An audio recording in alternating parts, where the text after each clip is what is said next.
what I do. Irrespective of their attempts, white supremacy have turned their sights on them, and we're supposed to step in now that you're experiencing what we always have known. You suddenly want our voices, our energy, our leadership. Same thing for you African immigrants and Caribbean immigrants. Not really, no, not going to do it. We're going to be silent. And if the immigrant struggle has now reached a boiling point, then you're going to have to fight your own battles because, just like foundational Black Americans did.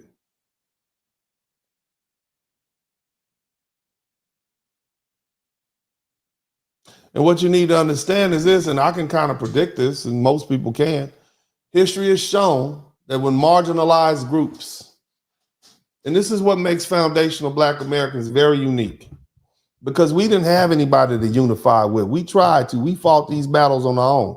That makes us amazing. Somebody type amazing in the chat room. We didn't have anybody to team up with. We are surrounded. At best, in 1960, with 10% of the population.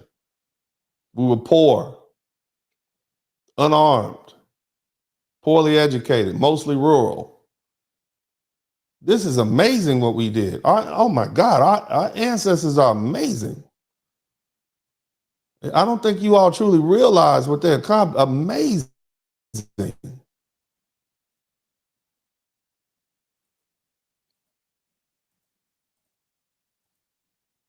But the thing is, when marginalized groups don't, typically what happens, aside from us,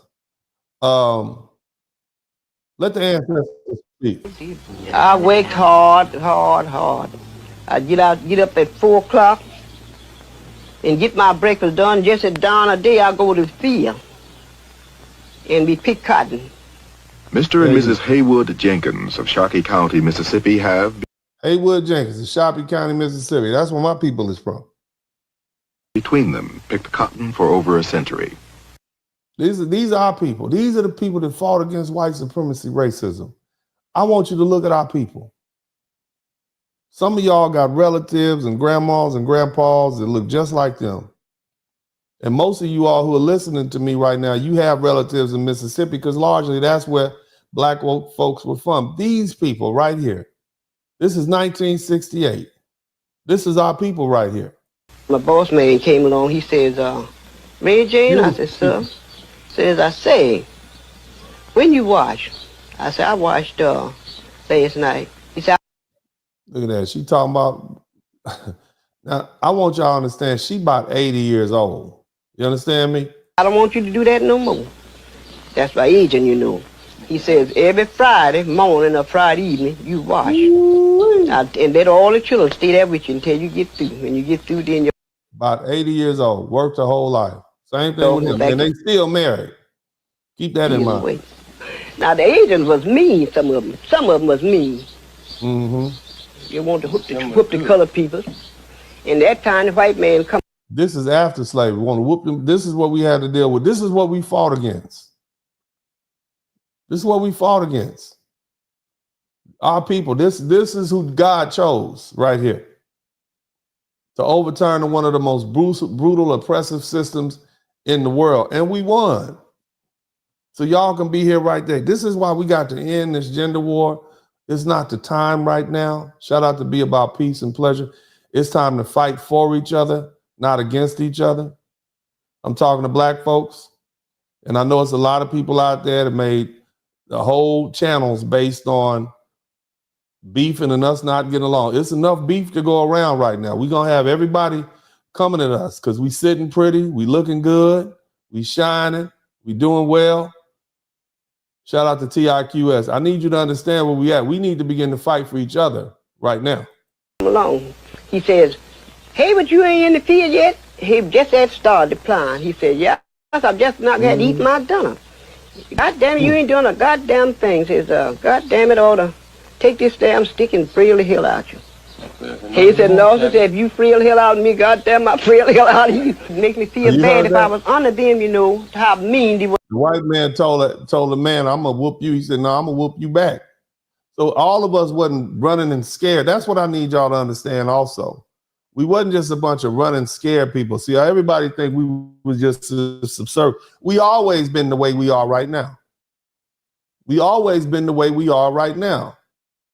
Okay. This is your LA in a minute, and I'm here at Biddy Mason Park in downtown Los Angeles to talk about one of the most underappreciated people in Los Angeles history. Where my LA people at? We had occupied LA, owned downtown LA, had wealthy people in Los Angeles way, way back. Biddy Mason, former slave turned one of the most prominent landowners in early Los Angeles. Biddy Mason's contribution to this city can't be overlooked and needs to be celebrated. Let's get into it. These are people right here.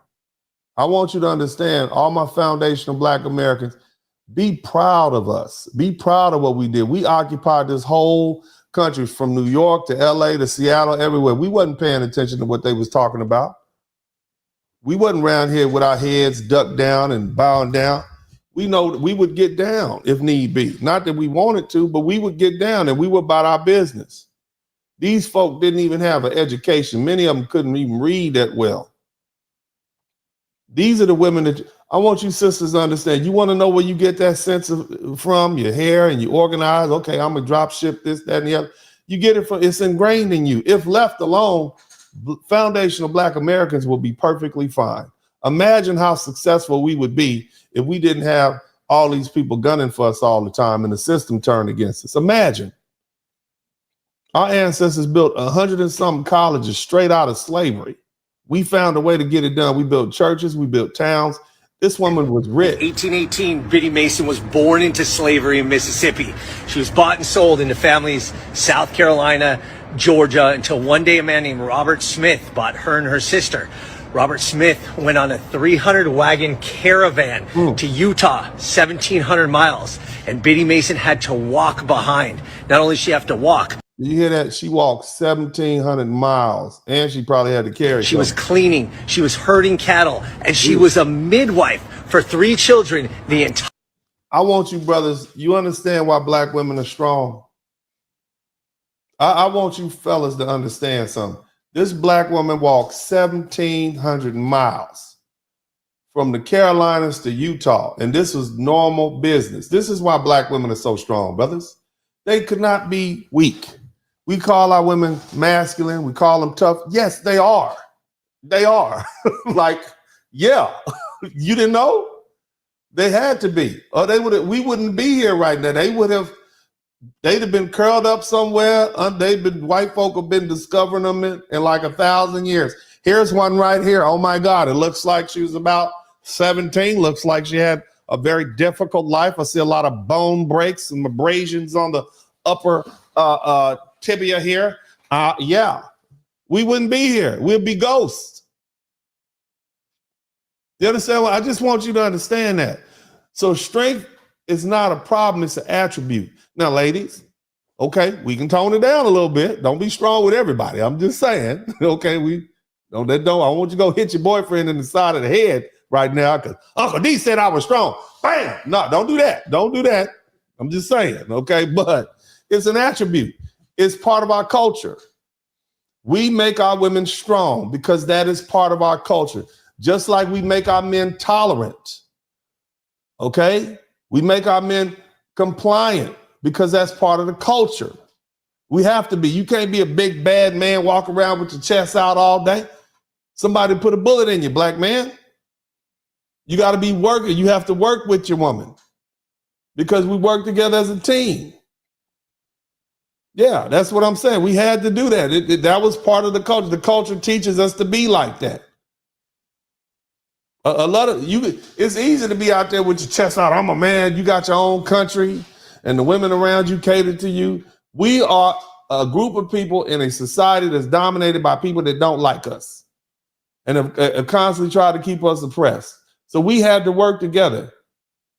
There's never any patriarchy in the Black community. Patriarchy.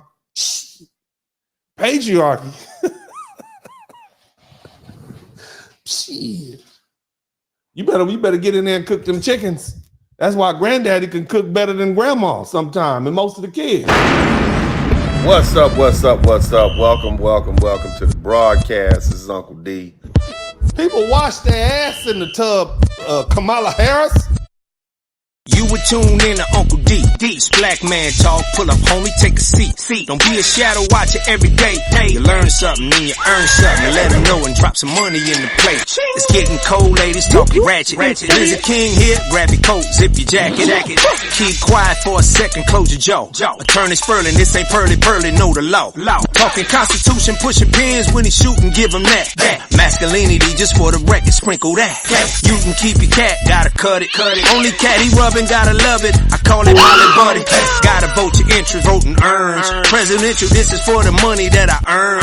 When you gon' learn, my people, that evil mixed with evil. No matter what you're doing, baby, this ain't equal. Sometimes when you're special, you get hated. The test is for the best, you're damn right, my people made it. Uncle D, Blizzard King, you been served, gotta notice. Now black men out here know we winning, gotta hold it now. Uncle D, you been served, get your notice now. Black men out here know we winning, gotta hold it now. Uncle D, you been served, get your notice now. Black men out here know we winning, gotta hold it now. Uncle D, you been served, get your notice now. Black men out here know we winning, gotta hold it now. Hey man, I'll do what I do. Somebody need to whip your ass. Get up and whip him, Sweets. Hey, don't be putting the money in my hand all rough. Take your ass out here. You buy you a Flowbee and cut your own damn hair from now on.